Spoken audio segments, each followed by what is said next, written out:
Ready. Play. Well, about Svitolina, she's playing really well, and I feel like it's great to see her at this level because last year she had a great 2023 season.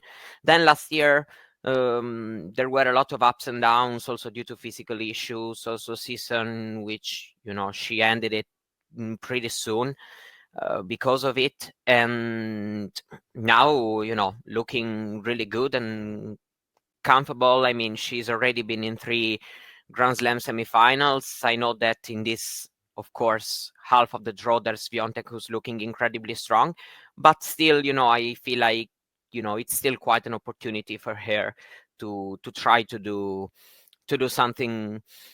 Who knows? Even bigger than this, especially the next match. I mean, it's of course it's gonna be difficult, but not impossible. Yeah, I think Rybakina Keys did deliver. There was obviously like a large chunk of the match where Elena was dominant. Yep. I can't deny that, but we had that like what was it, 4 break points maybe in the first or second game of the third set for her, Yeah. and after that Maddie 4. just turns it around. Yeah, four of them. Maddie turns it around with some incredible aggressive second serve returns, and it's kind of similar now for. I know that Svitolina hasn't had a Grand Slam final, but it's kind of similar, I guess, for both Keys and Svitolina now, where you're thinking, okay, so this is a massive opportunity for either player. They've been at these stages, Grand Slam quarterfinals so many times. The semifinal is going to be there for one of these. Of course, Swiatek, it won't be easy potentially in the semis, but still we are kind of like arriving at a sea of opportunities moment because Rybakina is out, and obviously it was Keys who led to that, taking advantage of that momentum from Adelaide. Yeah, I mean, let's say Keys, entered this tournament very strong, and she just confirmed it, even if at times it wasn't really easy, against Rusa especially, it was a very, very tough match. But, just doing what she's been doing since the start of the year, and today against Rybakina, we knew that there was some sort of opportunity because Rybakina, it still feels like she's trying to improve her level still, and also we know that she has been dealing with an issue the past couple of days. Even if, I mean, today it was a good match. I feel like Rybakina could have done a bit better in some moments, but overall she cannot be too disappointed with the way she played. Still, I know that for somebody like Rybakina, who's been trying to win a second Grand Slam title, or at least to get closer to that, it's still for sure kind of a disappointment, even because there is Swiatek on this side of the draw, but it felt like she was probably one of course the favorites to try to get through this section. So but yeah, I mean, Key's aggression for sure is a big weapon. I would say in all sort of conditions, because if you look at Key's Grand Slam stats, she basically played unbelievably well everywhere. Got to the final once at the US Open. But yeah, I mean, it's for sure a great opportunity for her as well, especially because it's been the player who has taken out, the other big seeds, Collins, Keys, Collins, Rybakina.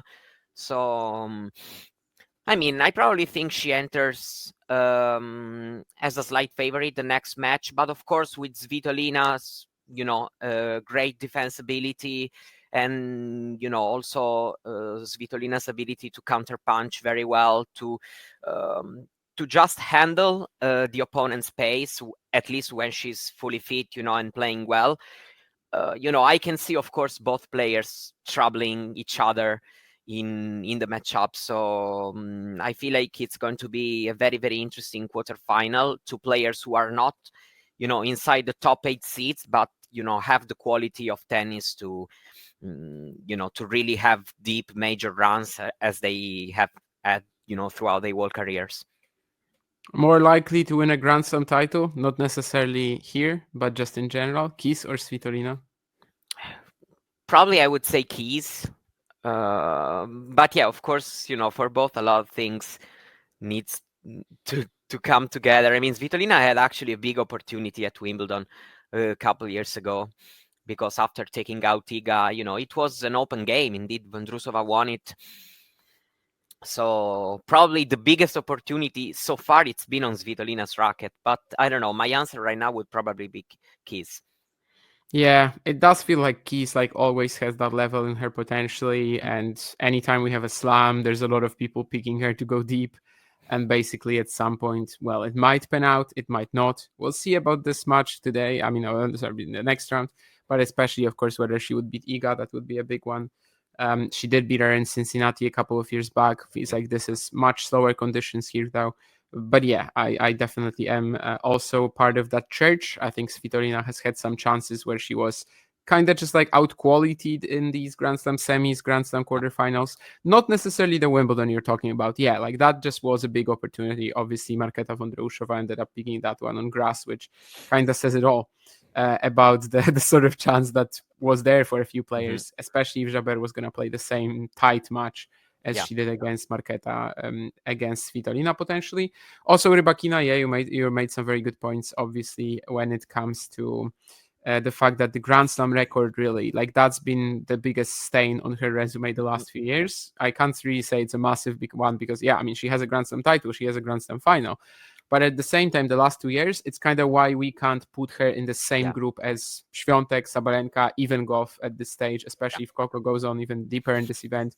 We can't really put her in the same category in terms of like best players on the tour right now, simply because at the Grand Slam, she has not been able to deliver. If you enjoyed this video, make sure you hit that like button.